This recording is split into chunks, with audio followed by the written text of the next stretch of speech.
Kita akan ketahui situasi terkini atau bagaimana situasi terkini di Korea Selatan melalui sambungan telepon. Kita sudah terhubung dengan Duta Besar Republik Indonesia untuk Korea Selatan, Umar Hadi di Seoul, Korea Selatan. Selamat siang, Pak Umar.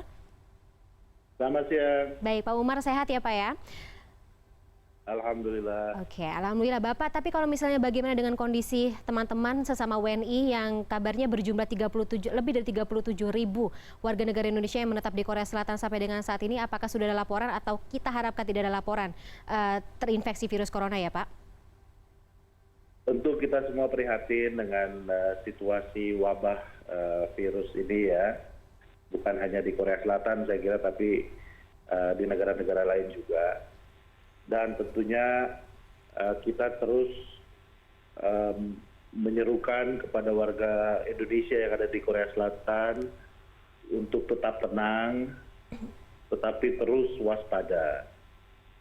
Sejak kasus pertama di Korea Selatan diumumkan, yaitu pada tanggal 20 Januari tahun 2020, pemerintah Korea Selatan telah menetapkan status oranye. Kami pun di KBRI langsung membentuk Satgas Waspada yang terus-menerus berkomunikasi dengan simpul-simpul warga kita yang ada di Korea Selatan untuk menjaga kesehatan diri masing-masing, ya, untuk terus berkomunikasi dengan KBRI dan untuk terus mengikuti arahan-arahan imbauan dari otoritas pemerintah setempat. Insya Allah sampai dengan hari ini kami di KBRI, di mana Satgas kami dan hotline kami bertindak 24 jam sehari, belum mendapatkan laporan. Jadi insya Allah seluruh warga di sini dalam keadaan aman. Oke, Pak Umar, kabarnya atau informasi terkini kami tahu kan bahwa ada dua lokasi atau dua wilayah di Korea Selatan yang masuk special care zones ya Pak ya, terkait dengan penanganan virus corona ini. Apakah ada kabar warga negara Indonesia yang tinggal di daerah tersebut, Daegu dan juga Gyeongsangbuk-do ya Pak ya? Kemudian juga seperti apa kerjasama yang dibentuk oleh pemerintah dan juga KBRI terkait dengan penanganan perlindungan kesehatan terhadap warga negara Indonesia yang tinggal di Korea Selatan? Jadi sejak hari Jumat minggu lalu, tanggal 18 Jumat minggu lalu ya, itu memang terjadi pelonjakan jumlah kasus. Jadi tanggal 20, 19 dan 20 Kamis dan Jumat. Kalau tadinya itu kasus-kasus yang terjadi sejak sejak tanggal 21 Januari itu masih terkendali ya, tapi tiba-tiba memang ada lonjakan. Jadi tanggal 18, saya kok agak ini ya. Artinya begini, jadi sampai hari Minggu akhirnya pemerintah Korea menetapkan menaikkan levelnya menjadi merah. Kami pun di KBRI meningkatkan level kewaspadaan kami. Di Jakarta pun safe travel yang dikeluarkan Kemlu diupdate ya, untuk meningkatkan kehati-hatian. Nah, melonjaknya kasus ini terjadi karena kita semua tahu di kota Daegu ada satu organisasi keagamaan yang jemaatnya mengalami atau terinfeksi. Jadi dengan demikian tindakan kontaminasi sudah sangat spesifik kepada jumlah tertentu. Nah, karena itu kita saksikan beberapa hari ini kan angkanya terus meningkat. Sebagai informasi pada pukul 12 tadi, informasi terakhir ya, kasus terkonfirmasi itu 1.146. Di antaranya di kota Daegu itu 677. Jadi sejak hari Minggu kami fokus kepada warga Indonesia yang ada di sekitar tempat itu, di Daegu dan sekitarnya. Jumlahnya di Daegu ada 1.403 warga Indonesia, ya. Di antaranya ada tenaga kerja kita sekitar 1.200, ada mahasiswa kita sekitar 50-an, sisanya adalah profesional seperti ada pendeta, dan juga dari mixed marriage yang menikah dengan warga Korea. Jadi sekarang fokus kita di situ. Setiap hari kita telepon, kita komunikasi melalui sosial media dan sebagainya untuk terus memonitor keadaan di sana. Update perkembangan masing-masing warga negara Indonesia ya Pak Umar. Kalau misalnya mungkin bisa digambarkan bagaimana kondisinya di Korea Selatan, terutama di wilayah-wilayah yang telah ditetapkan sebagai special care zones tersebut, seperti apa, lumpuh kegiatannya, aktivitasnya, tidak bisa bergerak seperti biasa, kemudian bagaimana masyarakat sekitar menangani gitu kehidupan masing-masing terkait dengan semakin merebaknya virus corona di sana Pak? Kalau secara umum seperti di kota Seoul ya, kegiatan sehari-hari berlangsung seperti biasa, tidak terasa terlalu drastis perubahannya. Tetapi kalau di Daegu dan sekitarnya, jadi tadi yang special care zone itu kan Daegu, itu kan Daegu ini wilayah administratif ya. Yes. Dan ada namanya Cheongdo itu di selatan dari Daegu, jadi sebetulnya satu wilayah Daegu, jadi bukan dua wilayah. Saya dari komunikasi kami dengan warga kita yang ada di sana, situasinya ya, tidak terjadi kepanikan yang pasti karena langkah tindakan pemerintah sangat cepat, dan secara umum tingkat kepercayaan dari masyarakat Korea Selatan sendiri terhadap kemampuan pemerintahnya menangani masalah ini relatif tinggi.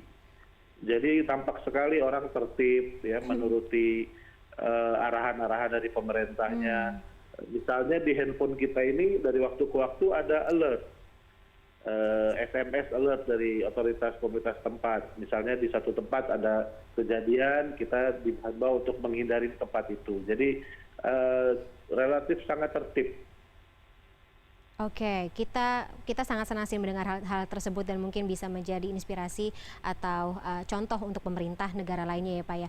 Terakhir Pak Umar, ada himbauan atau arahan terkait dengan warga negara Indonesia yang tidak hanya tinggal di sana, tapi juga yang misalnya ingin menuju ke Korea Selatan, kemudian juga bagi keluarga yang ingin mengetahui kondisi dari keluarga atau teman-teman yang saat ini masih berada di sana Pak? Ya, pertama kalau yang dalam percakapan telepon kami dengan warga ya, khususnya sekarang yang di daerah Daegu, mahasiswa maupun pekerja, kami selalu mengatakan jangan lupa kabari keluarga masing-masing di tanah air supaya jangan terlalu khawatir ya. Tetapi memang pesan kita yang paling pokok adalah satu, tetap tenang, tetapi terus waspada. Yang kedua, ya paling penting jaga diri masing-masing.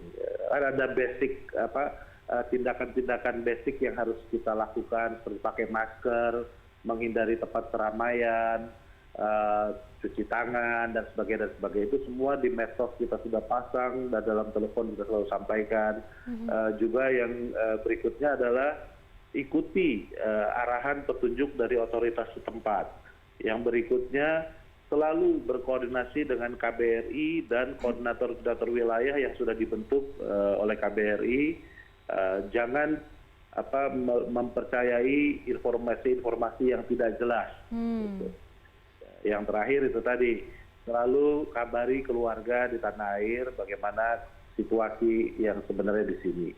Jadi kita terus, Satgas kami di KBRI 24 jam, dan dalam waktu dekat tergantung situasi kita mungkin akan buka kantor Satgas yang lebih dekat dengan kota Daegu, supaya sekarang ini yang paling banyak diminta ke KBRI itu masker ya. Memang kelangkaan masker cukup langka di Korea sendiri, tapi kita terus berusaha. Kan di Jakarta juga katanya masker langka ya. Betul Pak. Kita berusaha terus, sampai hari ini KBRI aja sudah bagi-bagi masker itu hampir 11.000 masker. Kita masih ada 2.500 akan lagi langsung kita kirim-kirim ke simpul-simpul masyarakat kita. Dalam waktu dekat katanya dari Jakarta akan datang lagi kiriman masker ya, mudah-mudahan. Oke. Pak Umar, saya akan lebih perjelas lagi kalau misalnya untuk penerbangan dari keluar dari Korea Selatan atau menuju ke Korea Selatan, bagaimana sekarang statusnya, dan kemudian ada antisipasi seperti apa yang akan dilakukan oleh KBRI jika kita harapkan sih tidak terjadi ya Pak. Misalnya virus corona ini meluas atau melahirkan korban jiwa yang baru di Korea Selatan. Tapi kita harapkan tidak terjadi Pak. Kalau penerbangan dari dan ke Daegu memang sudah tidak ada sejak hari Minggu ya, kalau Sabtu gitu. Tapi kalau dari airport internasional di Incheon terutama penerbangan tetap normal berjalan. Yang ditutup kan penerbangan misalnya dari Incheon ke Wuhan itu memang sudah sejak lama nggak ada ya ditutup. Tapi yang lain-lain seperti Garuda baik dari Jakarta ke Incheon maupun dari Denpasar ke Incheon masih berjalan normal sampai tadi pagi saya masih cek.